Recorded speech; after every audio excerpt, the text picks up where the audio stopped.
আসসালামু আলাইকুম রহমতুল্লাহ। গাইজ, আজকে আমরা এই আইপ্যাডটার কাজ করব।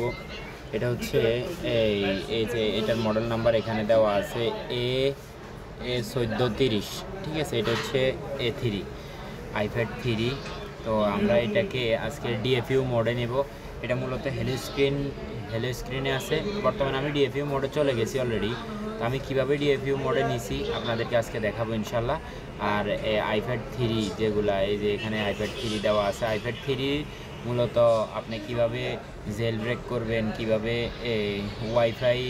ওয়াইফাই দিয়ে বাইপাস করবেন, আপনার সিম ছাড়া আর কি বাইপাস। এটা মূলত সিম চলে এটার মধ্যে। তো আমরা সিম ছাড়া বাইপাস করবো আজকে ইনশাল্লাহ এটাকে। তো কিভাবে সিম ছাড়া বাইপাস করে এটা ইনশাল্লাহ আজকে দেখা হবে। আপনারা সবাই ভিডিওটি ফুল দেখবেন, দেখার পরে ইনশাল্লাহ একটা ধারণা হবে। তো আমরা এটাকে চালু করতেছি, দেখেন এটা চালু হইতেছে। চালু হওয়ার পরে এটা যে হেলো স্ক্রিনে আছে এটা আমি আপনাদেরকে দেখাবো। রমজানের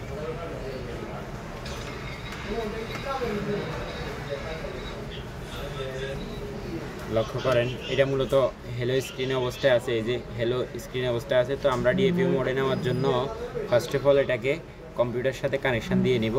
কানেকশান দেওয়ার পরে আপনারা লক্ষ্য করেন পাওয়ার বাটন, এই যে পাওয়ার বাটন, এটার এখান দিয়ে পাওয়ার বাটন থাকে। এই পাওয়ার বাটন এবং কি হোম বাটন, এই দুইটা একসাথে টিপ দিয়ে ধরবেন মোবাইলটি বন্ধ হওয়া পর্যন্ত। এটা আমরা দুটোটা একসাথে টিপ দিয়ে ধরছি। এখন মোবাইলটি বন্ধ হবে। বন্ধ হওয়ার পরে 1 2 3 4 5 সেকেন্ড পরে এটা ছেড়ে দিয়েছেন, পাওয়ার বাটন ছেড়ে দিয়েছেন, কিন্তু হোম বাটন ধরে রাখছেন। এটা হয় নাই। আমরা আবারও পুনরায় একই কাজ করব। এই অ্যাপেলটা চলে যাবে।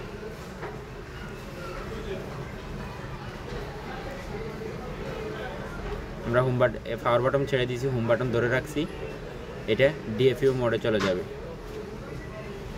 দেখেন অলরেডি ডিএফইউ মোডে চলে আসছে কম্পিউটারে।